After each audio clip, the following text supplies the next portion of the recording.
Welcome to this recording where you're going to listen to insightful moments recorded during live coaching sessions with my clients who come from diverse professional backgrounds.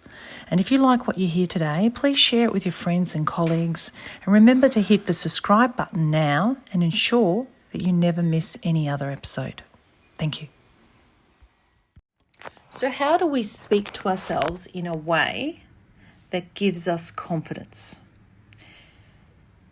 What we can do is to acknowledge that often it's one of those things, there's many others, but thinking creates the world we end up living in. So our mindset is important, how we're thinking about what it is that we're going to do. We can scare ourselves and make it even worse. For example, I'm too afraid to speak up at the meeting. I'm too afraid to speak up. And I've always been like this. And, I wasn't allowed to speak up at home. And there was no way my dad would put me in my place and silence me. And the other time that boss told me off and maybe nobody's going to listen to me. So you can really dramatize it and make the wound that's already there, the cut on your hand, even deeper by overthinking it and scaring yourself. So we need to catch our thoughts by being mindful of our thoughts. So you can do this before the meeting or before the presentation. You would check your thoughts. And how do you do that? You notice those thoughts that are scaring you. You notice them and you can see them as just frames. They're just like a frame on a blank wall. Imagine a white blank wall. You pick up the frame and you put it on the wall, right? The frame is not the wall. You are the blank wall, the blank canvas, and upon which the thoughts appear, like frames. And remember, I have the power to choose my thoughts. I could take that frame off the wall and go and put it away. I can destroy that thought. But that thought, sometimes we've repeated it so many times that it's become part of our bodies. So it can keep appearing. It keeps appearing again. It keeps appearing again. However, you remind yourself, I'm the blank wall upon which this thought is appearing. So I can see that thought's coming, but I'm not the thought. I can see it. So I can choose there to just notice it. And when I notice that thought, I can come up with a new thought. I can have a new thought that is, I can give this a go. You're not going to say, I'm brilliant, I'm amazing. I mean, you can, but it's too much of a big jump. So you could say, let's start.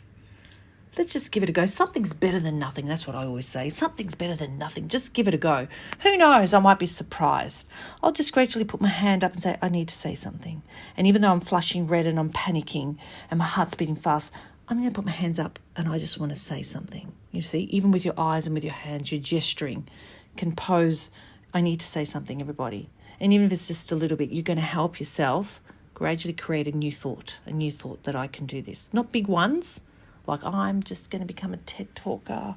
Everybody's going to notice it's too much of a big jump. So you're teaching your nervous system how to have a new thought.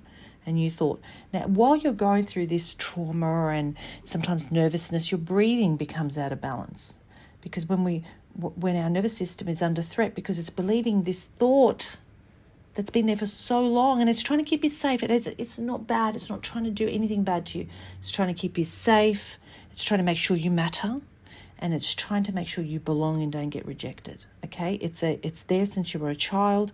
It does not have a bad intention. You must love yourself and give yourself compassion.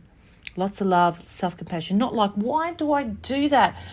Why does this happen to me? Like punishing yourself. Never language like that. There's no guilt or innocence. It's just, this is what I do.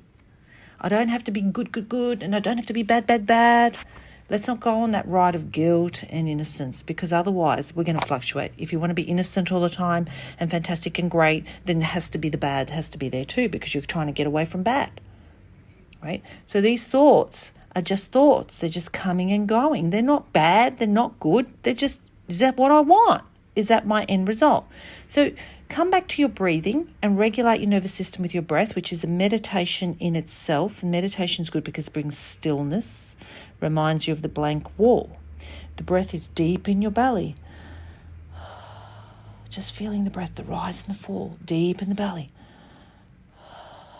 Just feeling the breath, listening to the noise and feeling it is a meditation. You do that days before the meeting. You do that before the meeting. Even while you're sitting there, you could have a hand on the belly. Regulating your nervous system, the old memory. And the breath is a signal for safety. Deep breath, safety. It also makes your voice box relax, opens up your throat, right? So breathing, thinking, meditation, right? And never, ever criticizing yourself because I should be or I shouldn't be.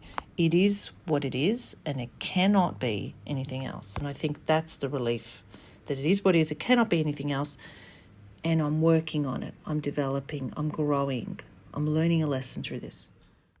Thank you for listening to this recording. I hope it has helped you. Please remember to subscribe to this channel. I'll see you next time.